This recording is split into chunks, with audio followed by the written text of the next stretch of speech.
কাঁদতে কোথায় যাচ্ছ? তোমার কি মান সম্মান নাই? এত যদি কাদার শোক থেকে বাড়ি যেয়ে কেন?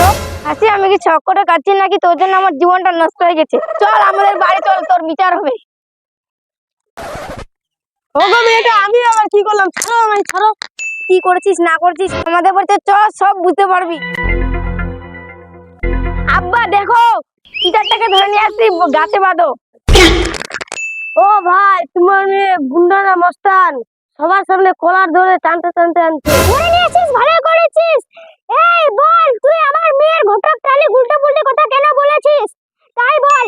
আমি কি উল্টো উল্টা কথা বলেছিলাম ভাই? তুই উল্টো পুল্টো কথা বলিসনি? ছেলে ডাক্তারের চাকরি করে, 20 বিঘা জমি, ছেলের মা মারা গেছে। আমার মেয়েকে নাকি রাজনারি করে রাখবে?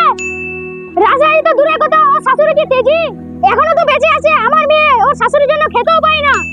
সত্যি বলছি ভাই, তোমার মেয়ের শাশুড়ির বড় রোগ হয়েছিল, ডাক্তারে বলেছিল না বাঁচে, তার জন্য আমি বলেছিলাম মারা গেছে।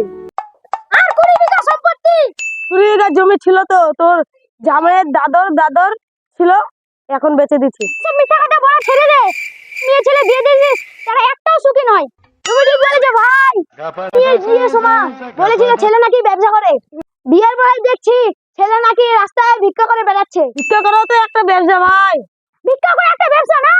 আজকের পর থেকে আমাদের গ্রামে কোনো মেয়ের তুই বিয়ে লাগাতে পারবি না। ছেলে মেয়েদের বিয়ে আমরা নিজেরাই লাগাতে পারবো। এখান থেকে তোর ঘটক করে আমি বের করছি।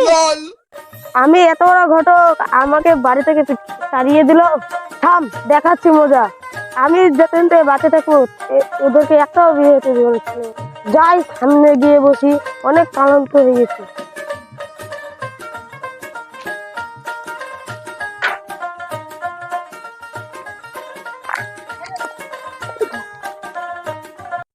ও ভাই, কোথায় যাচ্ছ? এই তো মামা বাড়ি যাচ্ছি। ঠিক আছে, যাও। শালা থুতলা। ও ভাই, কোথায় যাচ্ছ? তোদেরকে তো পেটি লাগছে। ও ভাই, তোদের বাড়ি শুনুন না? না না, আমাদের বাড়ি শুনুন হবে কেন? আমাদের বাড়ি গন্ডারে। ও, আমারই ভুল হয়েছে। কোথায় যাবে ভাই? পাজল গ্রামে মেয়ে দেখতে যাচ্ছি, ওর ছেলের বিয়ে দেবো তো। মেয়ের বাপের নাম কি ভাই? মেয়ের বাপের নাম সায়ম, পাজল গ্রামে বাড়ি। শ্যামের মেয়ের সাথে বিয়ে দিবা?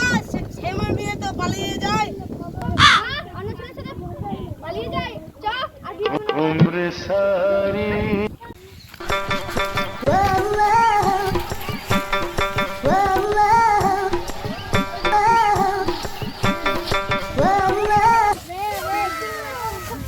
ছেলের জন্য ভালো মানাবে। তাই তো ভাই, চ ঘটককে খবর দিয়ে আসি।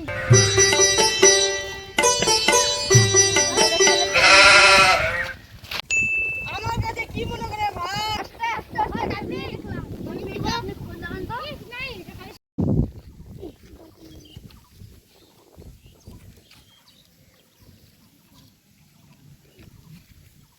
মশাই, 8 মাস 1000 টাকা দিয়ে গেলাম, কাজের পর 8 টাকা দিবে।